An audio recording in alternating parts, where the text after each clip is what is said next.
shadow of the upcoming Guitar Hero 3 and Rock Band, Guitar Hero Encore Rocks the 80s has arrived. The game provides 30 new tunes for the song-starved, all from the era of Reaganomics. But is the kitsch enough to justify the purchase?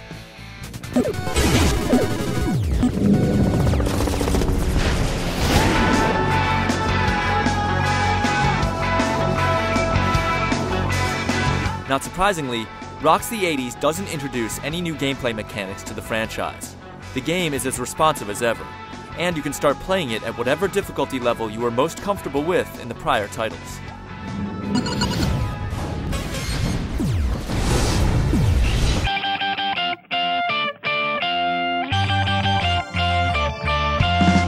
Similarly, Rocks the 80s provides no new advancements when it comes to modes.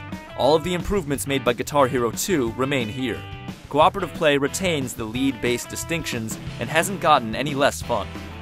The game begins to show some cracks in its armor, however, when you go to select your characters and find only 5 waiting for you. You can, of course, unlock the Grim Reaper, bringing the sum total of playable characters to 6, less than what we've gotten in the past.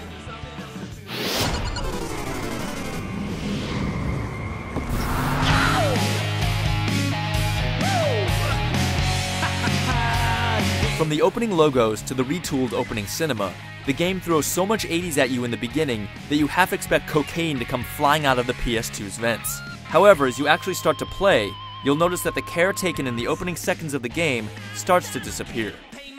While 5 of the 6 characters have been legitimately 80s-ized, the rest of your band looks exactly the same. And while the venues have received some new neon colors, they don't really scream 80s either.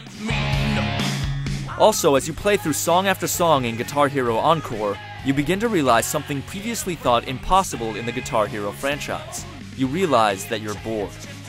Don't get us wrong, there are definitely those patented Guitar Hero moments when a song you've listened to ambivalently for your entire life suddenly becomes amazing.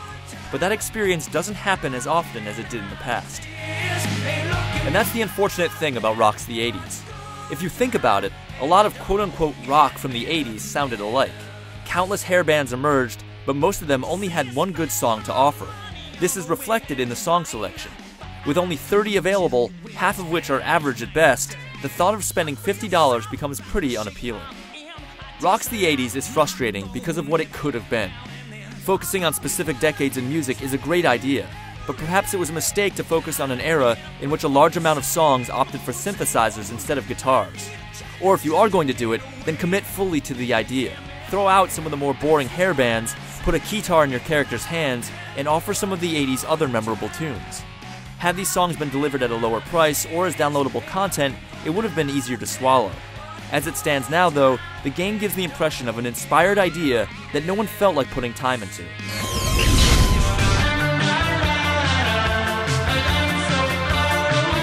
Who would have thought there would ever be a day when a new Guitar Hero release would be met with such a tepid response? Maybe it's the price, maybe it's the looming threat of Rock Band, but at the end of the day, Rocks the 80s fails to excite.